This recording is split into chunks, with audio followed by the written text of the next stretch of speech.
remember my parents took me and my brother, who's 3 years older than me, to Disney World. And there was big excitement about riding Space Mountain.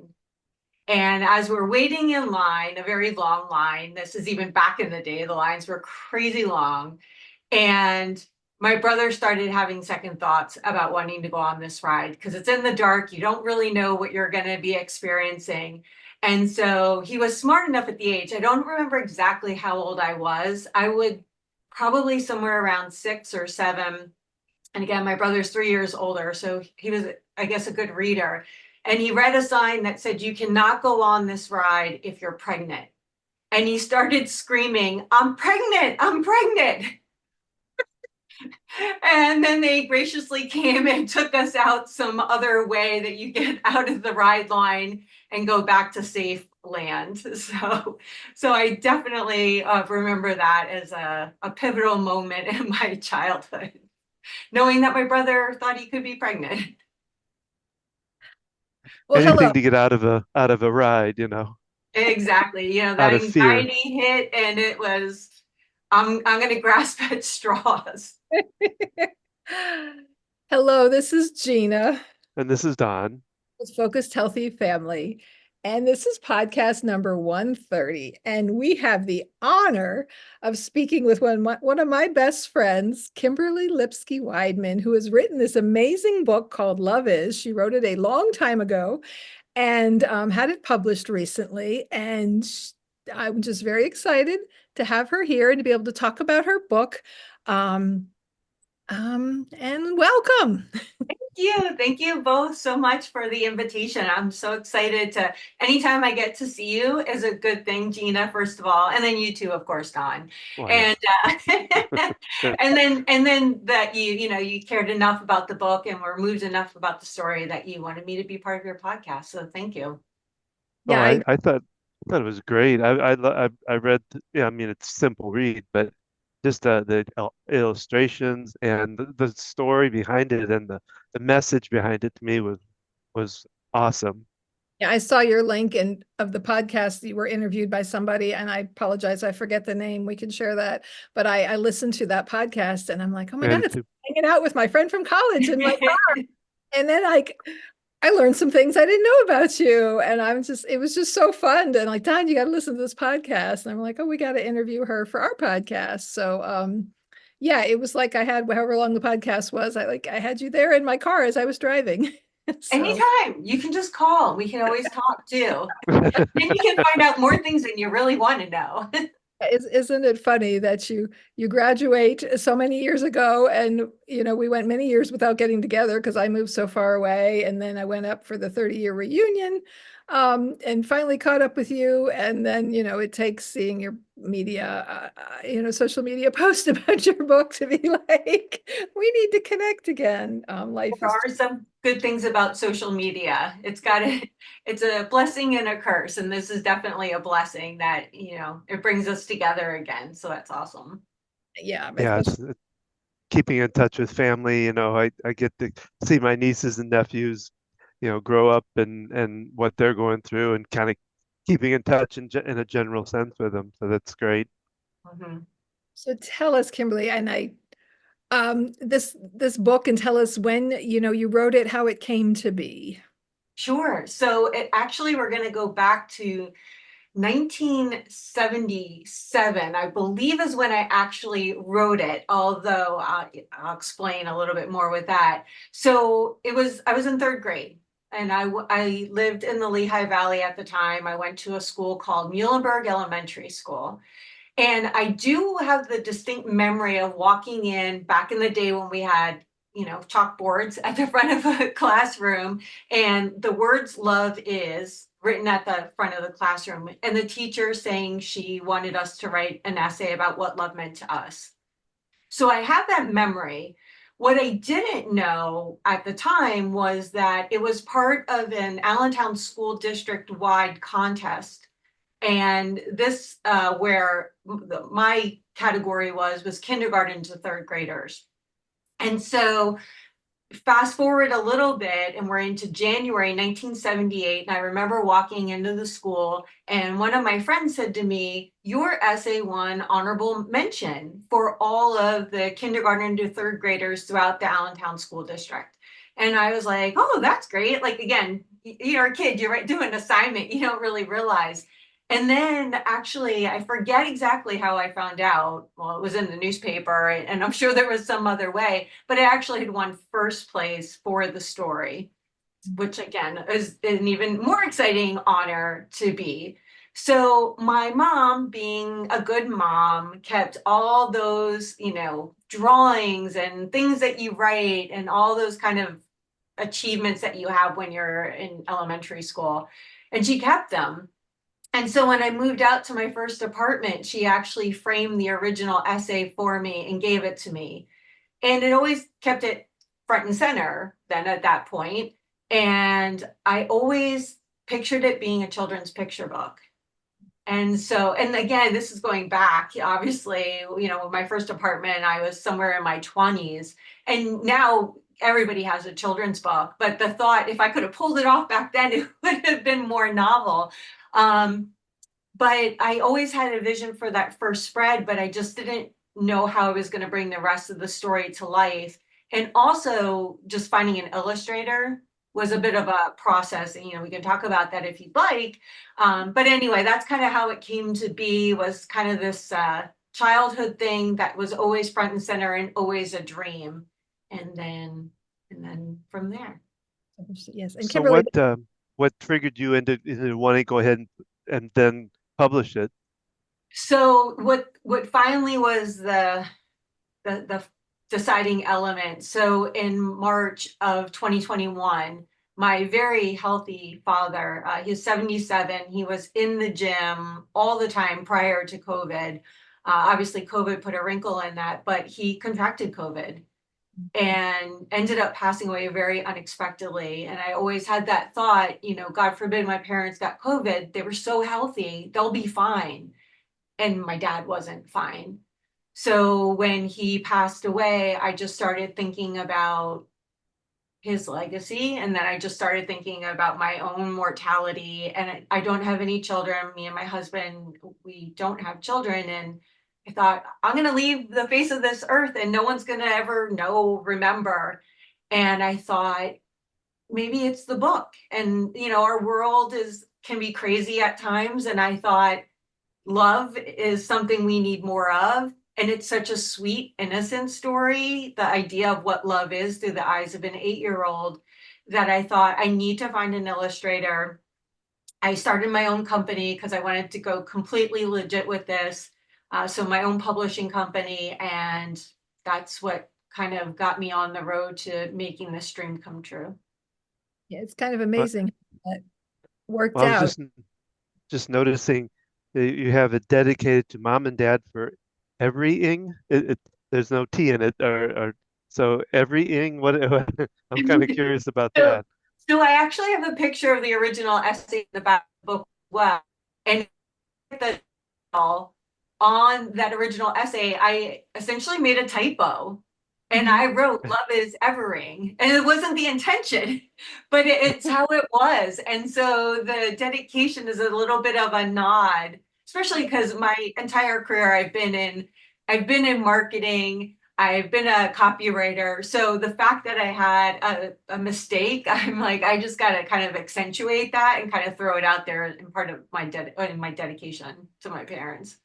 Yeah, I love that because it's the authenticity, because you wrote this as an 8-year-old and just, I love embracing imperfection. And I just think it makes it so much real. I mean, I've heard you talk about this book with the other podcast, but I'm speechless. I just, Wow, that's something in itself. Well, what I'll say about Gina, just playing off what you said about authenticity, yes. when I was debating about, and this has been over many, many years, I thought of making this a children's book. I met with an author I had met through a book club. We read her book and she came and we got together to talk about writing. And I told her about the story and she read it and she's like, it's great. what about if you develop the characters and, who is this man that's in the story and develop his character? And I thought about it. And then I thought, but how am I ever going to capture the innocence of an 8-year-old when I'm now, well, at the time I was talking to her, I was in my 40s. And I thought, it's just going to ruin it. And I thought, I just want to leave it pure exactly as I wrote it and go with that. And that's why the typo is in there.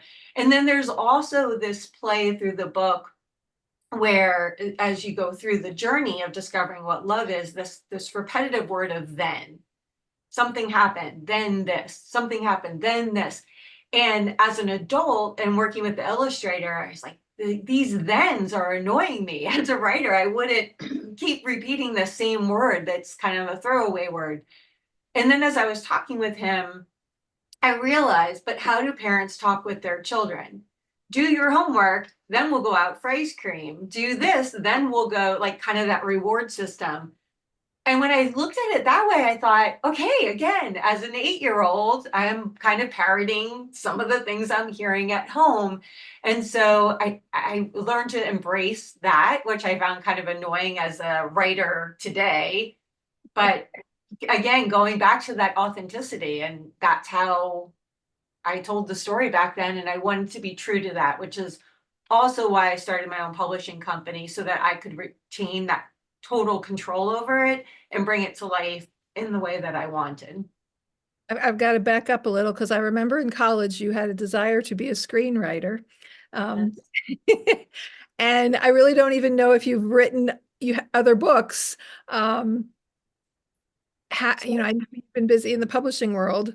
Yeah, so the screenwriting thing, I don't know if I think you would have known this part, but because I was still in school at the time, but I did go out to LA. My one professor, Professor Severide, he had some connections out in LA, and I went out there and stayed actually, I can't believe this, with some strange man. The fact that my parents even allowed this, they were not like the most like go out there into the world little girl, but they were on board with this, and my professor knew the gentleman I stayed with, so I guess he kind of had vetted him on my behalf.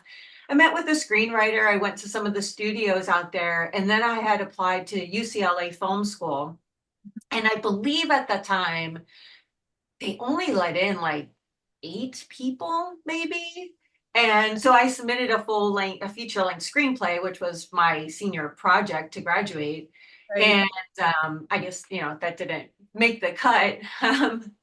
But I sometimes I think of that, I go, oh my God, I can't believe I applied to UCLA Film School. If I'd gotten in, what would my life have been? It's just so interesting to contemplate. And then in terms of what I've been writing since, so I fell into more corporate writing. So I worked for some ad agencies and did copywriting and bringing, brands to life and kind of telling the brand stories. And then just your general business writing when you work in a marketing department and presentations and speeches for CEOs and that kind of thing. And then I would still do a little bit of creative writing here and there. I was big into poetry for the longest time. So certainly when I was younger and you have more angst, I guess as I got happier in life, I wasn't as inspired to write it.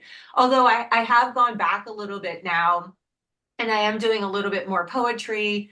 I started a young adult book. Again, never brought it to fruition and started a couple of novels. But there's definitely one I have my brain noodling around. It's going to be a fictionalized story of my husband's life because it's an incredible life and I think would inspire a lot of people. But that's going to be my big project. I am also thinking of doing some more children's books. The Right. tricky part is just the whole illustrator side of things and finding an illustrator and working with them. I'm going to see if I can maybe try to illustrate my own, which is Oh, its own wow. challenge. So we'll see. So many ideas. I need to just commit to doing one and start getting it done. So is the illustrator that you use for the book, is he not uh, up to doing more for you? Um, Yeah, I think it was a great collaboration for this particular book. I mean, he really did bring it to life. I know he has gone on, he's illustrated another children's book. I think he has his own stories that he wants to work on and do. Um, But I am Tell us how you found him, because like, when you said that you were talking to that other whoever you talked to said about bringing the characters more to life and you wanted to keep the story true, the pictures certainly, bring it all to life. So tell us how you found the illustrator for that. yeah, so interest. I mentioned obviously I've been in marketing my entire career. I have worked with a lot of graphic designers over the years and had approached them about doing the book. And the timing was never right. It was, oh, well, I'm just starting my family, or oh, I'm just getting married. I'm so busy, and no one had time. So when I made the commitment after my father had passed away, I put an appeal out on LinkedIn. So, social media for professionals, right? And it's all about networking. And I said, I had this story and I want to find an illustrator. Let me know what you think. My boss at the time, his daughter, she is an illustrator in New York City, but she's an illustrator in New York City and a little bit busy. And then a gentleman reached out to me who had actually, and this is the interesting thing about life and timing. In my marketing roles, I used to lead the New Holland agricultural marketing team. And this gentleman, Manny Regas, the illustrator in my book, he had reached out when I was in charge of the brand and said, I used to do work for New Holland. I'd love to do more work with the brand. And I looked at his website and it just wasn't the direction where I was looking to take the brand. It wasn't, his style of design wasn't right. So we never met, I think I got back to him and just said it didn't work or whatever, the style wasn't right. He reached out on my LinkedIn and said, I can do this. And I looked at his portfolio online again. And now I was looking at it through the eyes of bringing the story to life in his illustrations. And when I saw his illustrations, I was like, I think this might be the person. And then I told him my vision for the first spread, and he did that on spec. And then as soon as I saw it, I was like, that's it. And it was a true copywriter. I think of myself as a copywriter and artist collaboration. We got together at a local restaurant. He lives in Nazareth. Gina, you would know Nazareth. And Okay.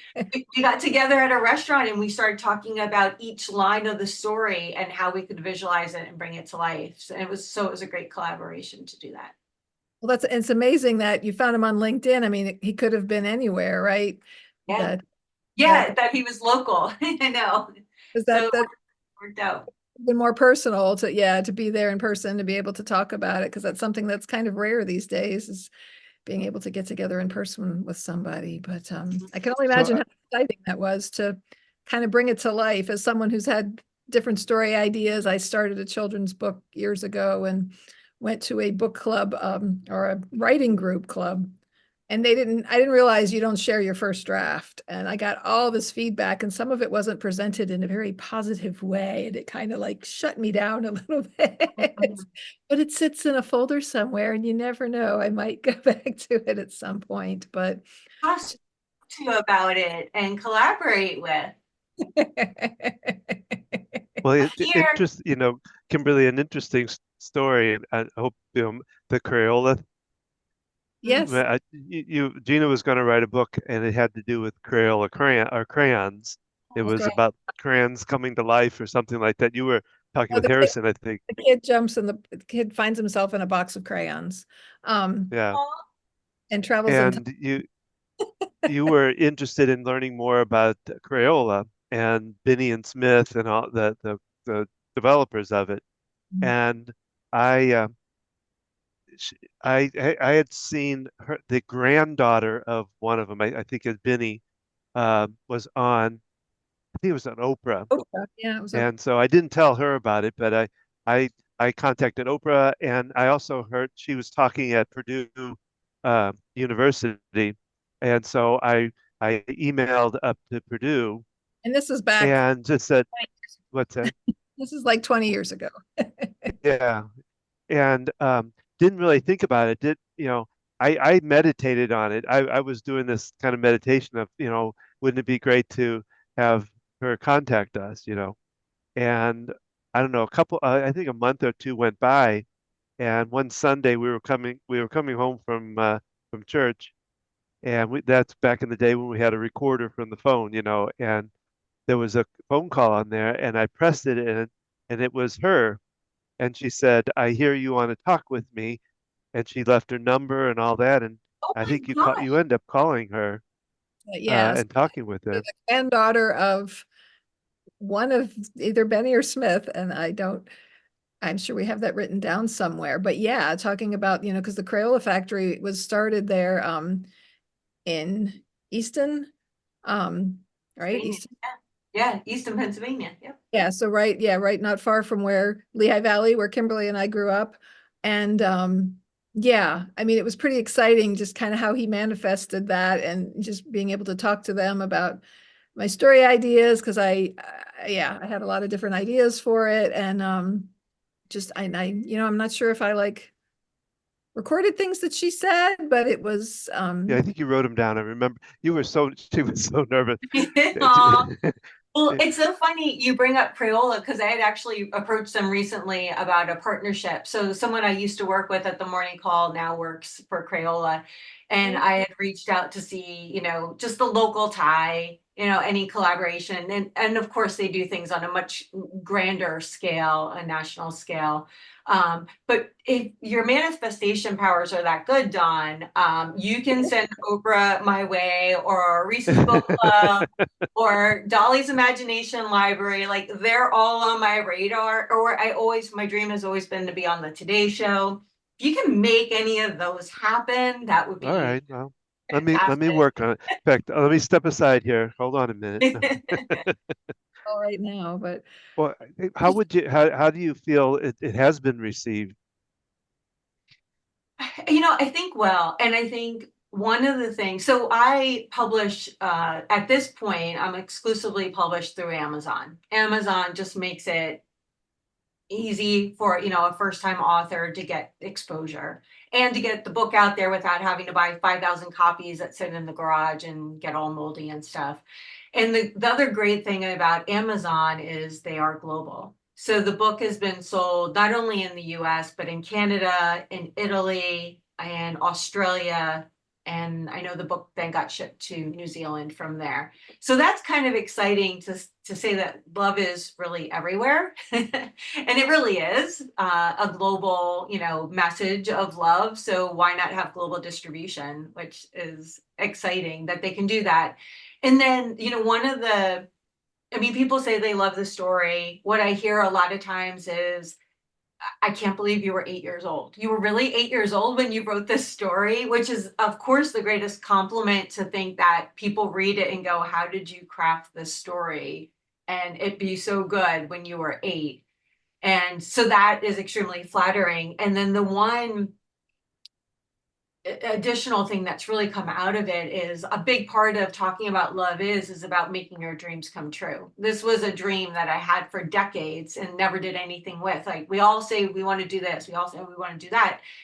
And do we take the steps to do it? And with this, bringing the story to life really was, I'm going to do this. I'm going to find an illustrator. I'm going to start my LLC. I'm going to do this. Like I definitely, you just put one foot in front of the other. And then before you know it, you have that thing that has always been the dream and you make it happen. And someone said to me the one time, remember this feeling, what it felt like to take the leap and take more leaps in life, which is an incredible thing. And then the other part of that that's come out of it by sharing more the dream part is people writing to me and saying, your story inspired me. I've always wanted to write music. I'm starting to write music now. Or children's books, of course, is I've always wanted to do like, what did you do? How did you get started? I'm going to do this too. So I've had people reach out and just say how it inspired them as adults to then go do the thing that they want to do. So the story is obviously something that's for children, I always say kind of newborn as well, like, or mommy to be, like, why wouldn't you want to be reading this while the kid's in your belly type of thing.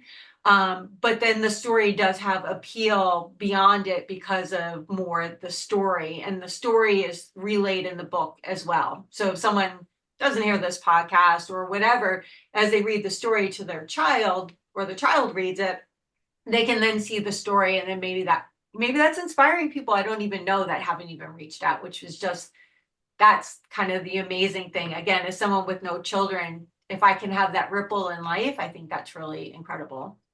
As a writer too, it's like if my words influence just one other person, it feels so worthwhile. And just, yeah, I just love that not only is the story amazing and so simple, but so real. And I think it speaks to the fact that children have kind of a closer knowing, I think, than we do. And they have such honesty and purity, and that we don't always stop to listen to them. And so when I think about that and these compliments you're getting, it's like, and obviously you are extremely talented, and not all kids are going to write a story that's going to come off this beautifully. And yet we need to stop and listen to kids more, because they have some things to say that might seem simple at the time and powerful, but obviously they recognized it when you won, the award for the essay, and you weren't even really trying to like win an essay. Like you said, you didn't know you were entering a contest. It's a full assignment. And at 8, 9 years old, right? You wouldn't, that competition thing wasn't like fully indoor, Right. That's not competitive in college for sure. No. But yeah, that's a neat thing too. So as part of doing this and writing this book, I've been going to elementary schools to share the story. And a full circle moment was I went back to the elementary school where I wrote the essay, and they did an assembly where there was two groups that came into the gym and sat down, and then I got to read the story to them and share the story. And the one thing that I tell the kids is, you're probably writing essays in your classroom later today or later this week. You can make that into a book and story. And that's the one thing that I think, kids today or anybody today, the ability to be able to publish what you want to get out in the world is it's just so easy these days. Yeah. Anybody can do it. It's really a little bit of self-education, perhaps, or finding someone to guide you along the way, and you can do it too. So the tools are out there. Like, as I said, with Amazon, you can have global distribution. Yeah, it's amazing because, yeah, when I was coming up with my story, it was a good 20 years plus ago. So Amazon wasn't quite that, if it even was. But yeah, just the fact that, and then kids, they can write a story and they can have it turned into a book, like the powerfulness of that idea that they can actually do something like that. Just, kids need those opportunities to feel like they have the power to do something that they, because they're so dependent on adults for so many different things. So yeah, I just love that. And it must have given you chills to go back to your elementary school. And It is. It's like one of those things you're like, oh my God, everything's so little. It's like, it seemed so big when you were in the school. So it really was. And my mom actually went with me. So that was neat to have her kind of be part of that as well. So sure. yeah, but I've been to quite a few schools. I plan to do more. And it's just so fun and rewarding to be able to share the story with the kids and get their questions. And I really questions that you go, how is a 8, 9-year-old? It's like, what's your next story going to be? Or what were you thinking when you did this? To who's your favorite female singer? And I go, wait, that's throwing me for a loop. Like they just ask, right? The kids, they just ask anything. Then it was, well, who's your favorite athlete? And I was like, oh my gosh, these kids are like keeping me on my toes. I just thought I had to talk about the book. Now I got to think of all these things, that their minds are just everywhere, which is so exciting to be around. Yeah. Well, one of the things that, as I talked to this about before, about this is written towards kids. That was kind of your audience, but it really fits anybody, any age, really. And what I just, as I was thinking about it, I was thinking about this is going to be might be a little off, but about Sesame Street. It was a children's show, but it was very entertaining and it fit adults just as well. I remember watching it and really enjoying it myself. And I think your book kind of falls in that place too of it's a children's book, but adult can read it and get a good message out of it. Get because love is universal. Love it has really no age to it. So I think it's really neat the way you've put it out there, and I think, like I say, it fits all. Yeah, thank you. You made me think of, I recently had done a book signing at a Barnes and Noble. Now, my book isn't available in Barnes and Noble today, but the local Barnes and Noble brought me in, and essentially it was a consignment Wow. deal, which was incredible of them. And when I was in there, people would come through and buy, and I was talking to them. And there was this woman, her name is Kim. She's got a fantastic name. And she bought it for herself because her friends came in then and they're like, why'd you buy this book? She's like, she just loved it. And that was exciting, to your point, Don. And then there was another gentleman I met at a writing conference that I had gone to, and he has an adult son who has Down syndrome. And he's like, this book is where my son's at for his reading age. And so, he took a copy of the book home and then sent me a great photo of him and his son reading the book and said he learned a new word, which is knowledge. Either he didn't know the word or he never saw it in print, but he learned, then the word knowledge. So those kind of stories are incredible. So to your point, yeah, adults do like the story as well. And again, it's that simplicity of message and innocence of an 8-year-old kind of examining what love is.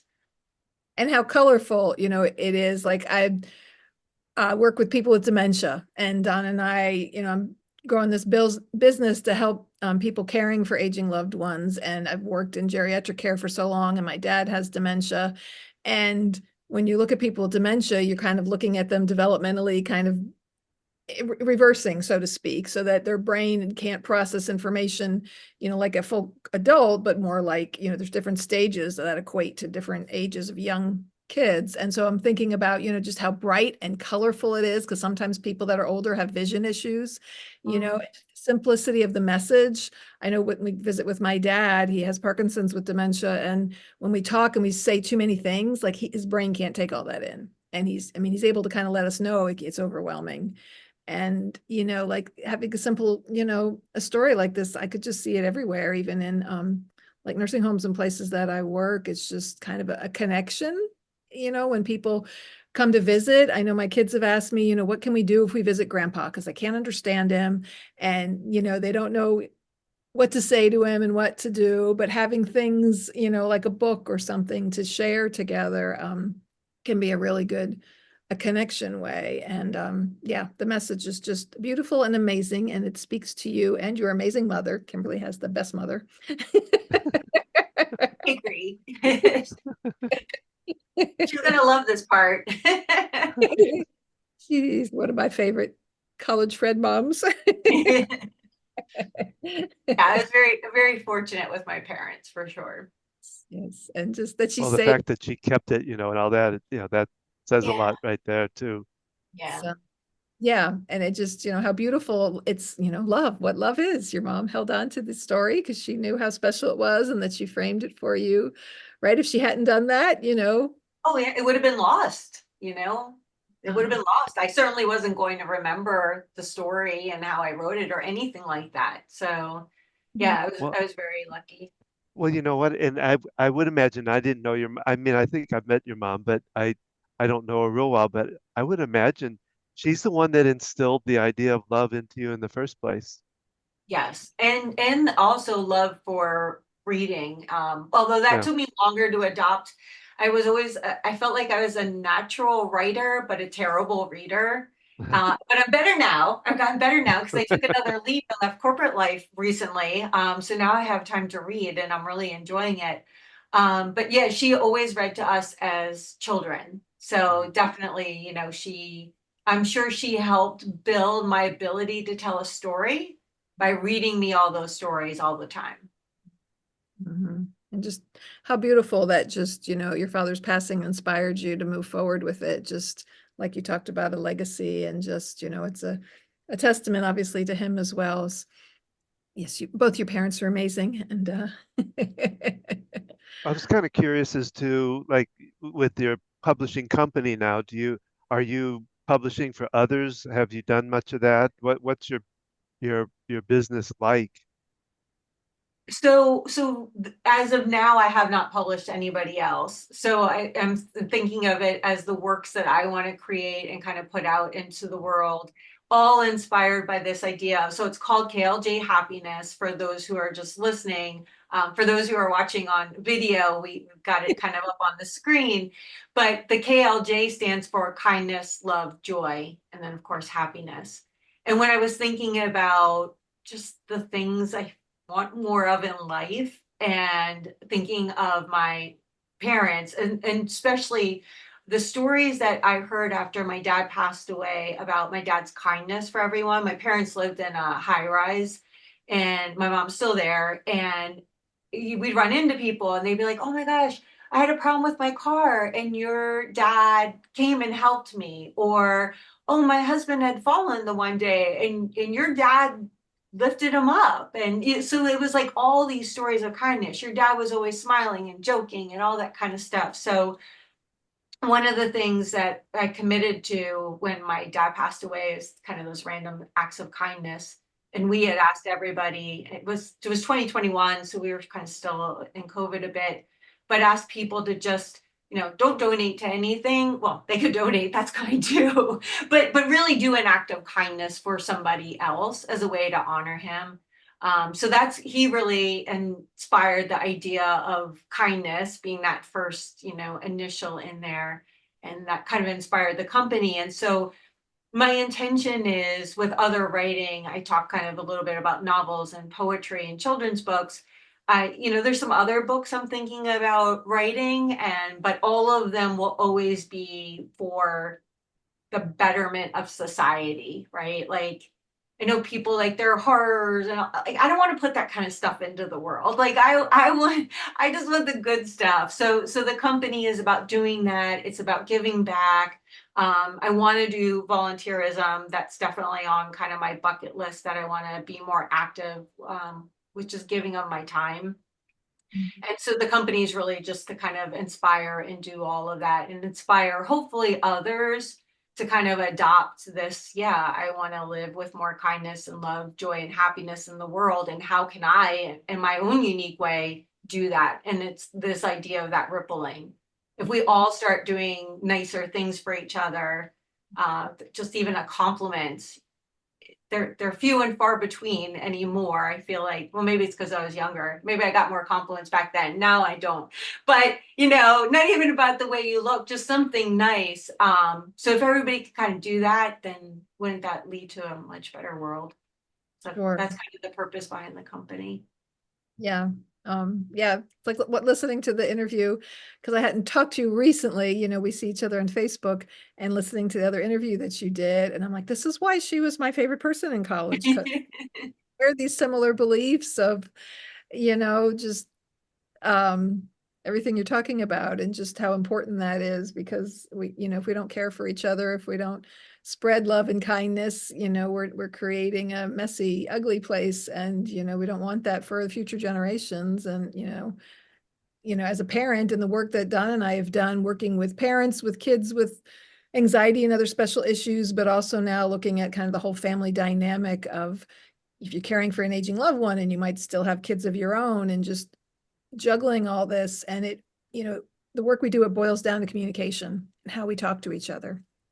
And it boils down to how our relationship is with that person. And it brings it right, back to your story, because if the relationship matters most, then other things can fall into place much easier than worrying about getting things done, and, things that have to happen, and assignments that need to be done, or, things like that. But just building on that foundation of relationship and communication. So your book is just beautifully placed and amongst our business here, a focused, healthy family. Well, Kimberly, I think this here is your next client, by the way. I think so. Yeah. It's funny because I had a couple of people ask about publishing other works, and again, they would all have to fit into kind of that whole vibe, which is again, yeah, what you're saying and what you do. And yeah, so we'll see where the future kind of takes the company and my writing and all that stuff. So I'm having fun exploring all of that and what it can be. I want to back up and ask you just one more question. Um, I mean, your mom framed it for you, and when you moved out on your own and you put it up in the frame.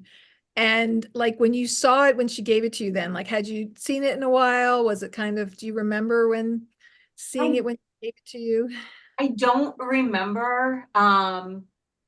I think, probably I was just like thought it was the coolest thing that she did. And then actually, my former mother-in-law, she had cross-stitched the whole story for me too, which was kind of a really sweet thing. So so of course still have that as well.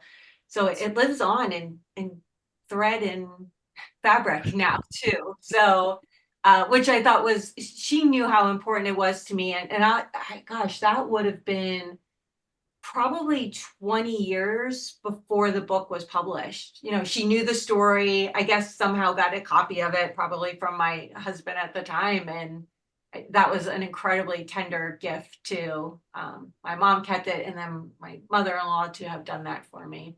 And I just looking at your words that you wrote, as a young child and seeing it as an adult, I imagine that you probably don't have much memory of actually coming up with it, or like what memories do you have of writing the story? Just that one of walking in and remember seeing "Love is" at the front of the classroom, because I think it was, what's this going to be? Because maybe I feel, and maybe I'm recreating the memory, but I don't know that we ever did that before. And again, now knowing that it was a contest, we probably never did, where we just came in and saw these big words at the front of the classroom. So that's all I really remember. And then just the hallway chatter about, you have honorable mention. And then it was, no, I had first place. Like, I remember all that stuff too, because I guess those are just like those like pivotal moments in childhood that you remember. It's like, oh, I won something. And Right. then, oh, I want it better. It's like kind of that thing. All right, so I think you two need to share. I'd like to know, and I think it doesn't hurt to bring it up, how you two met. How did you guys get connected? So I have, okay, let me just say first off, I have a terrible memory anymore. So I can blame it on age, or maybe it was the TBI. I don't know, but this is what I remember, which Right. isn't much. So I am a year ahead of you. Is that all right? And I moved to a different dorm. So Gina and I went to Elizabethtown College in Pennsylvania. And so I was a year ahead of her, and I had lived in one dorm. And then my roommate actually transferred to another college. So I had to get another roommate, and I moved dorms because my original dorm had no air conditioning, but Schlosser, did I say that right? Had air conditioning. So that's Yes. where I wanted to be. And then Gina was on the floor as well, right? So it was that's how our whole gang came together, Yes. right? Yes, yes. 'Cause I think, yeah, I remember. I guess weren't you living on the West Hall before you moved to the East Hall? Think I was only in one, but again, really, I say to my husband, "You're so lucky. I'm like 50 first dates. Like every day with me, I'm like, oh, Joe, like look at all this wonderful stuff that you've done around the house." Like it's sad, but kind of true. So Gina, you're gonna have to fill in a lot more blanks for me. I have a memory of Mary, our mutual friend that you were really good friends Oh, with. You guys were in the same dorm freshman year, I believe. yes, yeah. And I remember doing something, and that was when I remember first meeting you. And I just remember thinking, I like this person. Like, I really like her. And I really, I thought you lived on the other side of you know, the Slusher had 3 floors and had an east and west. And I don't know why I thought you lived over there before you came to our side. I'm not sure. But I just remember like I met you and I'm like, oh, I like you. And then, yeah. And at some point, maybe you were already living there. I don't know. Memories are funny, right? Yeah. And then I think we just all started hanging out. Like I just know when I look at my pictures from college, like you're in them, right? Like I don't remember how the friendship built, like brick by I think brick. there were connections of, you know, Anne was my roommate and It's she, through love. It's she through loved, love. yeah. Well, and then we also, when we were out of college, so our college was about an hour and a half-ish away from where, I grew up in Allentown. Gina was in Whitehall, which they're 20 minutes-ish apart. So in the summers, we would hang out too, especially when we were old enough to go out and Well, then yeah. that's where those stories will stop. But Well, I had a high school college boyfriend that we broke up yeah, in my senior year, and you were home working, I think, for the morning call. Was one of your first jobs out of college. yeah. Um, and I would go home because I didn't have a boyfriend anymore, and then my other friends had moved out off campus together, and I hadn't joined them, and I wish I had. And so I would go home, and the two of us would hang out, and we'd go dancing at bars and things in the Allentown area. And we spent a lot more time together that year, even than I think we did. I mean, we were friends and we were part of a friend group, but we spent even more time together. Um, you know, all the time I spent coming home. And I know it was tough when we'd spent so much time together and then I decided up and move away. But I remember you coming to visit when I was pregnant with our first child. And Yes, and that you let me The bring my surprise. dog. you The surprised. surprise. Yeah. Yes, yes, you brought your amazing dog that was is he a golden? Yeah, Golden Oliver. I brought Yeah, Yeah. all, Oh, wow. just So but turned. now, Jeannie, you can say you are friends with a famous publisher, there you I go. she's a you know, she's the owner of a publishing company. She's a published author. She's published author. Yes. So award-winning published author. The story was great. It's amazing how you can fluff it up with some good marketing. It's like it's an award-winning story. I mean, it won an award when I was 8 years old, but still award-winning. yes, of But course. it is amazing, Kimberly, and it's just An so exciting. Allentown bestseller. Yeah. It's just so exciting and fun that, you know, that's something, you know, we had in common as kids, and the creativity and the writing. I won't tell all the stories of how Kimberly used to steal my stuffed rabbit that was my favorite little thing and like Oh hang yeah. him and hide him from me. Kimberly was quite the prankster. And I remember when I met Don and then you two guys met, I'm like, oh my gosh, you're too much alike. You both joke around. Banter. Yeah. Um, but yeah, just that creativity that you've always had. And it's, you know, it's neat to just, you got something, you know, it's having it in print, something that you created. And it's just, I aspire to that. And You will do it. you inspire me with this. And it's got me thinking, even bringing up because I'm doing a lot more nonfiction now, but thinking about that the story, the children's story that I started so many years ago. And I've always, it's all on paper. I don't even have it in the computer. I don't think I hand wrote it. Well, and some of the issues that you both work on, with the people who listen to you or that you work with, the such great ideas for books, to just But make it accessible and make it easy and okay, I'm no different than other people, right? I just have this unique thing about me. So I think there's a lot you could do with children's books. oh yeah, I Great. mean, this morning I was in a meeting and the lady I've known for a long time, Rita, um, she said to me, because I was telling her about Gina's dad being in the memory care and all that we were having to go through, and she said, "My gosh, you guys have been one after another, things going on, different, with the OCD, dealing with now dealing with their father. It's just been years of it, and yeah, so there's a lot there we could we could write on probably very easily. Mhm. Yeah, yeah. I used had an aspiration. I've always being a writer was always something's kind of in the back of my mind. And when I moved to Whitehall, because I lived in the Pittsburgh area, I didn't have like many writing classes. I had an awesome English teacher in like 6th grade when I was in the Pittsburgh area school district. And I just, I had this interest in going into writing. And then I found myself in a school district that didn't, at least the teachers I had didn't focus on it. I had one awesome English teacher my junior year of high school. But like the opportunity wasn't there to encourage me to keep writing. And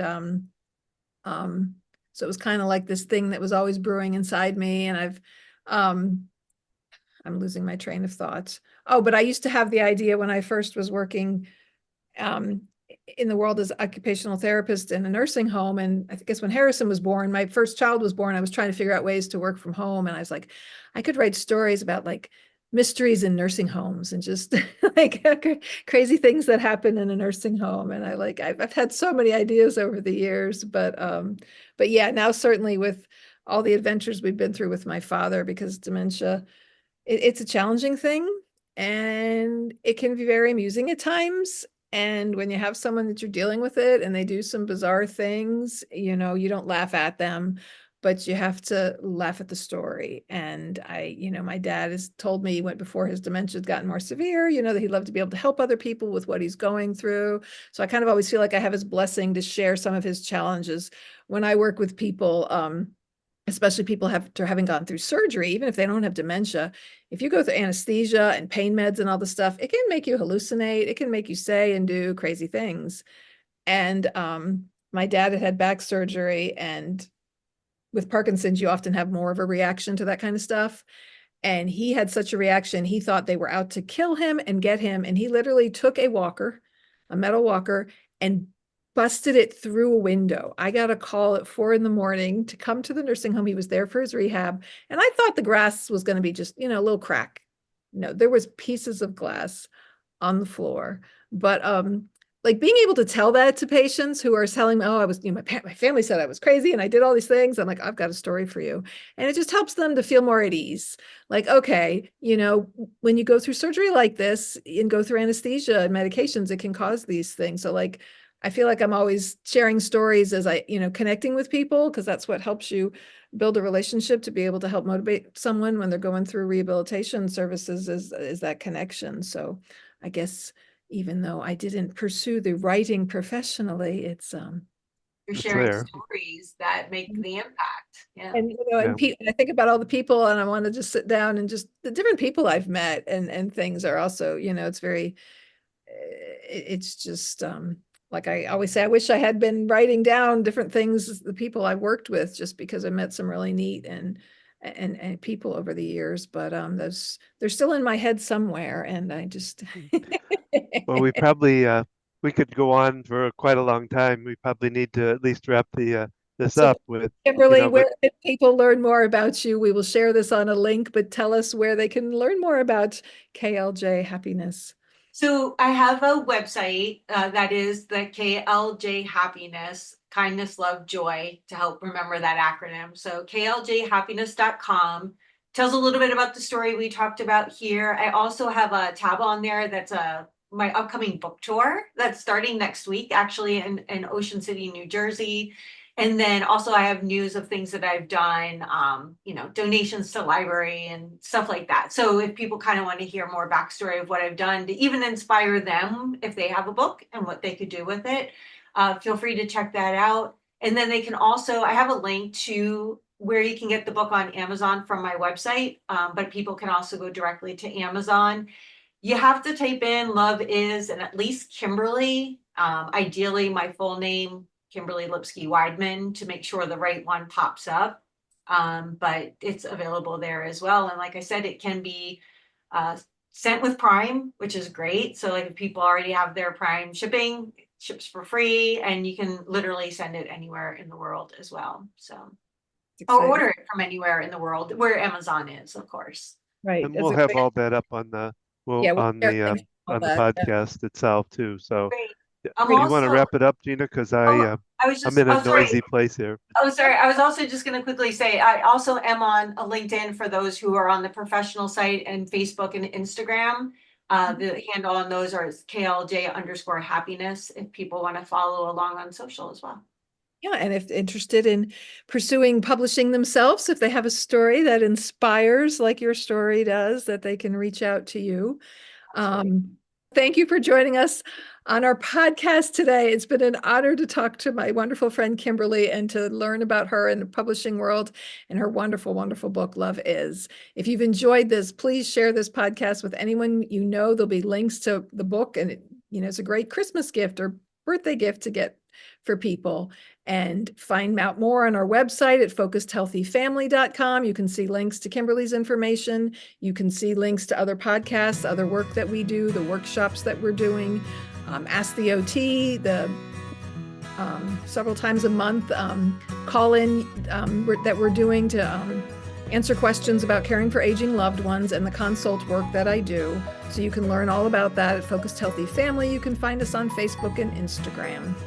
And remember, how you speak to your children and your loved ones today shapes their future and yours.